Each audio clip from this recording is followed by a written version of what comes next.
Just folks, go to the LSLBC website or on your telephone, just type that in and type in the name of the person who's trying to do business with you. If he's not licensed, he's not going to be there. If he's a home improvement, it's going to tell you, and I highly suggest you stay away from them because they're not licensed contractors. Hire a licensed contractor who's been tested, who carries the right kinds of insurances, and has a history.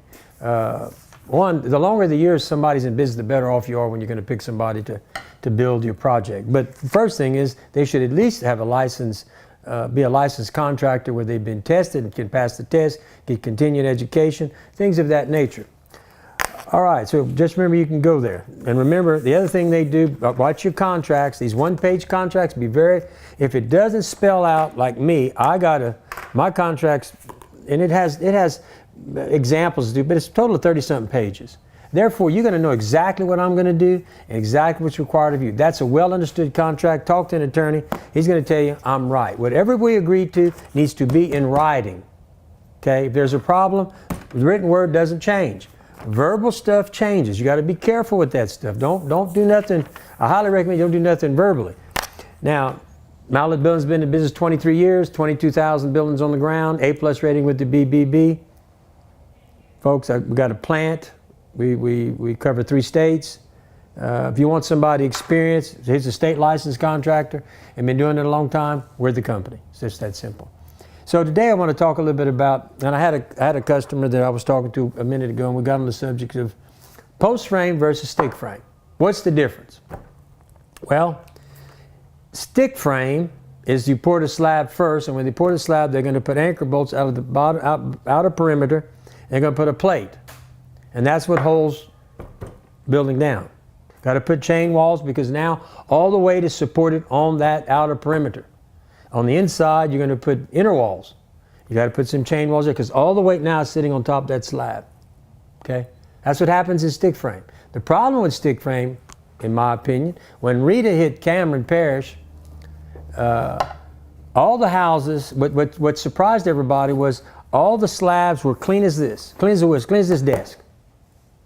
And what nobody could figure out is where was the anchor bolts? Well, what happened after 30-something years, the anchor bolts had rusted. So when the water hit from the storm, it just pushed the buildings off the slabs. Because understand, the only thing holding that house down is the anchor bolts. And those anchor bolts, when they rust out after 10, 15, 20, 30 years, there's nothing, just the weight sitting on the slab. There's nothing holding it. They're just going to break right off. That's stick frame. Post frame, and you know, you got to pour the concrete first. So when it's winter time, it's hard to pour slabs because it's hard to get your pad compacted and all these things. And in post frame, we operate a little differently. We pour the slab last because there's no weight on the slab. All the weight of the building is transferred to the post. So the outer perimeter of that building, every 10 feet or every 9 feet on the Mallett building, 10 feet on the Best Buy and the other series. But anyway, the posts are anchored 3 feet in the ground, inside of a post protector. Okay? So the post is anchored 3 feet in the ground, in a post protector, therefore the microorganisms of the dirt are not attacking the treated post, which has a lifetime warranty, by the way, against rotten fungal decay and termites. But we put it in a post protector too, give you another, and we guarantee it for 50 years. Okay? So the posts are in the ground every 3 feet. So there's 2 types of winds you need to concern yourself with in construction. Headwind, uplift. Okay? So what happens in headwind in post frame construction, as the building is hit with the wind, all these posts are working in concert. You'd have to shear them all simultaneously because they're all anchored 3 feet in the ground. Stick frame, I'm just sitting on top of the slab. I just got to push you over. Okay? Uplift. We transfer, when we pour the slab, after we build the building, all the posts are anchored in, we put a engineered graph of cables, aircraft cables, a grid, and then we attach that to all the posts. Then I pour all the way to the concrete on top of those cables.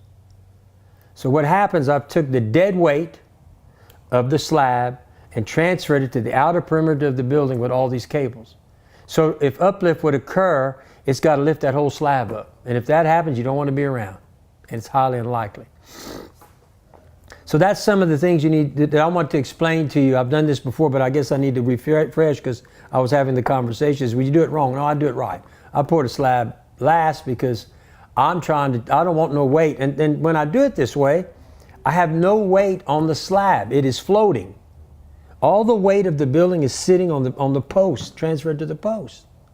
Whereas in stick frame, it's sitting on the slab, all the weight. Okay? So anyway, wanted to explain that to you. If you have any questions, always feel free to call me at 337-515-2154, or you can call the office at 337-214-0428. Always remember, we have a referral program.